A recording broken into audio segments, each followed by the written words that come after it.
ಗಾಳಿ ಸಹಿತ ಮಳೆಗೆ ರೇಷ್ಮೆ ಬೆಳೆಗಾರರು ತತ್ತರಿಸಿದ್ದಾರೆ. ಈ ಗಾಳಿಗೆ ರೇಷ್ಮೆ ಮನೆಯ ಮೇಲ್ಚಾವಣಿ ಹಾರಿ ಹೋಗಿದೆ.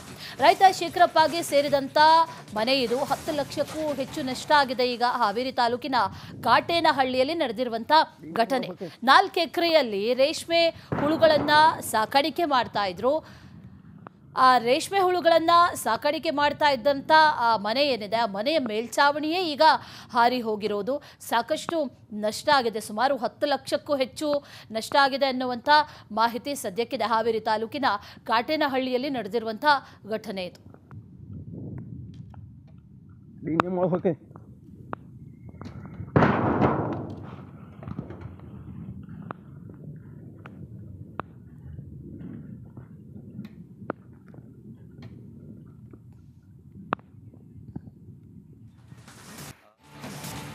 ಗಾಳಿ ಸಹಿತ ಮಳೆಗೆ ರೇಷ್ಮೆ ಬೆಳೆಗಾರರು ತತ್ತರಿಸಿದ್ದಾರೆ.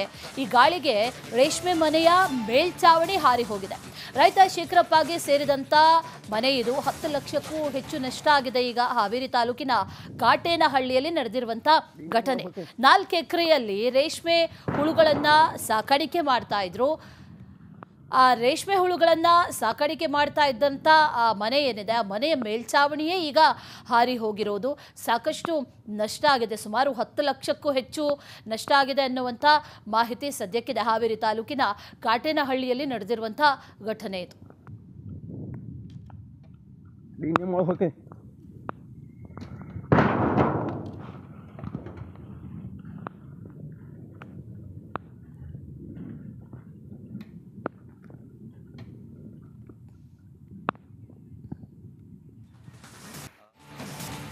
ಗಾಳಿ ಸಹಿತ ಮಳೆಗೆ ರೇಷ್ಮೆ ಬೆಳೆಗಾರರು ತತ್ತರಿಸಿದ್ದಾರೆ.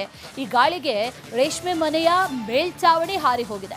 ರೈತ ಶೇಖರಪ್ಪಗೆ ಸೇರಿದಂತ ಮನೆ ಇದು. 10 ಲಕ್ಷಕ್ಕೂ ಹೆಚ್ಚು ನಷ್ಟ ಆಗಿದೆ. ಈಗ ಹಾವೇರಿ ತಾಲೂಕಿನ ಕಾಟೇನಹಳ್ಳಿಯಲ್ಲಿ ನಡೆದಿರುವಂಥ ಘಟನೆ. 4 ಎಕರೆಯಲ್ಲಿ ರೇಷ್ಮೆ ಹುಳುಗಳನ್ನ ಸಾಕಾಣಿಕೆ ಮಾಡ್ತಾ ಇದ್ರು. ಆ ರೇಷ್ಮೆ ಹುಳುಗಳನ್ನ ಸಾಕಾಣಿಕೆ ಮಾಡ್ತಾ ಇದ್ದಂಥ ಆ ಮನೆ ಏನಿದೆ, ಆ ಮನೆಯ ಮೇಲ್ಚಾವಣಿಯೇ ಈಗ ಹಾರಿ ಹೋಗಿರೋದು. ಸಾಕಷ್ಟು ನಷ್ಟ ಆಗಿದೆ. ಸುಮಾರು 10 ಲಕ್ಷಕ್ಕೂ ಹೆಚ್ಚು ನಷ್ಟ ಆಗಿದೆ ಅನ್ನುವಂಥ ಮಾಹಿತಿ ಸದ್ಯಕ್ಕಿದೆ. ಹಾವೇರಿ ತಾಲೂಕಿನ ಕಾಟೇನಹಳ್ಳಿಯಲ್ಲಿ ನಡೆದಿರುವಂಥ ಘಟನೆ ಇದು.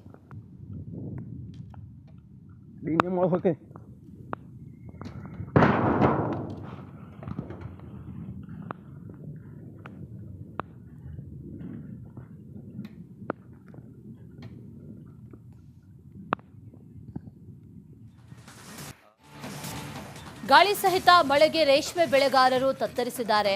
ಈ ಗಾಳಿಗೆ ರೇಷ್ಮೆ ಮನೆಯ ಮೇಲ್ಚಾವಣಿ ಹಾರಿ ಹೋಗಿದೆ. ರೈತ ಶೇಖರಪ್ಪಗೆ ಸೇರಿದಂತ ಮನೆ ಇದು. 10 ಲಕ್ಷಕ್ಕೂ ಹೆಚ್ಚು ನಷ್ಟ ಆಗಿದೆ. ಈಗ ಹಾವೇರಿ ತಾಲೂಕಿನ ಕಾಟೇನಹಳ್ಳಿಯಲ್ಲಿ ನಡೆದಿರುವಂಥ ಘಟನೆ. 4 ಎಕರೆಯಲ್ಲಿ ರೇಷ್ಮೆ ಹುಳುಗಳನ್ನ ಸಾಕಾಣಿಕೆ ಮಾಡ್ತಾ ಇದ್ರು. ಆ ರೇಷ್ಮೆ ಹುಳುಗಳನ್ನ ಸಾಕಾಣಿಕೆ ಮಾಡ್ತಾ ಇದ್ದಂಥ ಆ ಮನೆ ಏನಿದೆ, ಆ ಮನೆಯ ಮೇಲ್ಚಾವಣಿಯೇ ಈಗ ಹಾರಿ ಹೋಗಿರೋದು. ಸಾಕಷ್ಟು ನಷ್ಟ ಆಗಿದೆ. ಸುಮಾರು 10 ಲಕ್ಷಕ್ಕೂ ಹೆಚ್ಚು ನಷ್ಟ ಆಗಿದೆ ಅನ್ನುವಂಥ ಮಾಹಿತಿ ಸದ್ಯಕ್ಕಿದೆ. ಹಾವೇರಿ ತಾಲೂಕಿನ ಕಾಟೇನಹಳ್ಳಿಯಲ್ಲಿ ನಡೆದಿರುವಂಥ ಘಟನೆ ಇದು.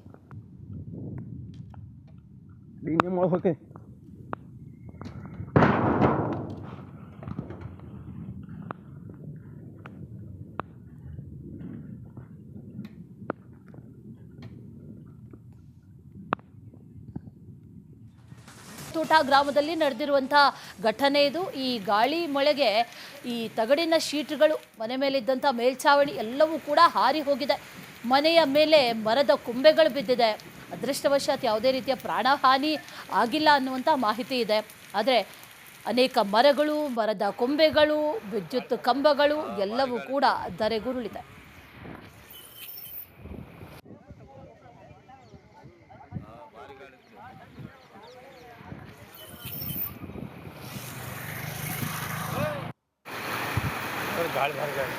ಭಾರಿ ಗಾಳಿ ಇತ್ತು.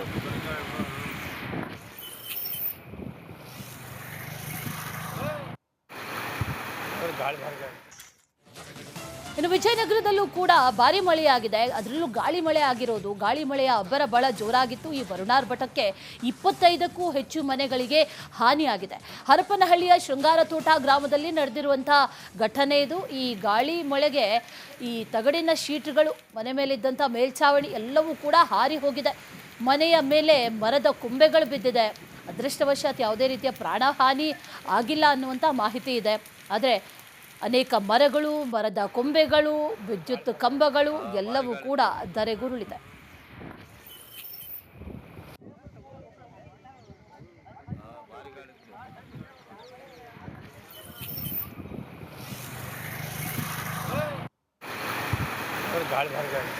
ಭಾರಿ ಗಾಳಿ ಇತ್ತು.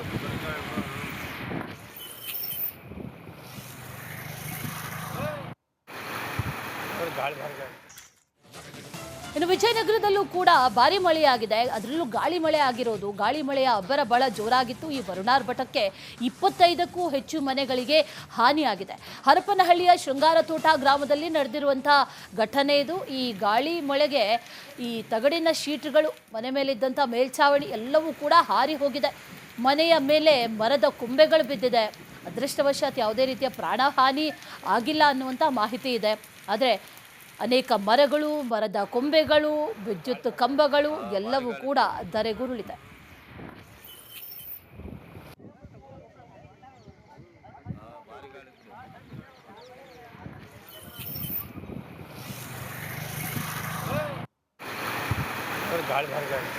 ಭಾರಿ ಗಾಳಿ ಇತ್ತು.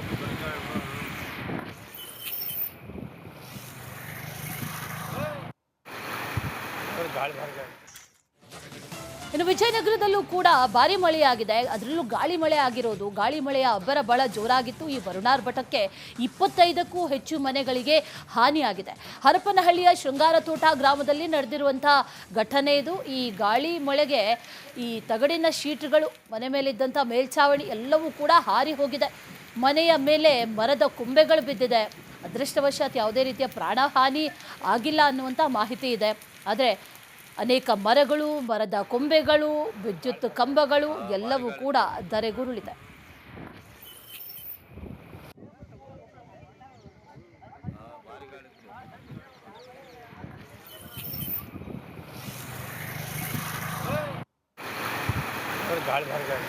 ಭಾರಿ ಗಾಳಿ ಇತ್ತು.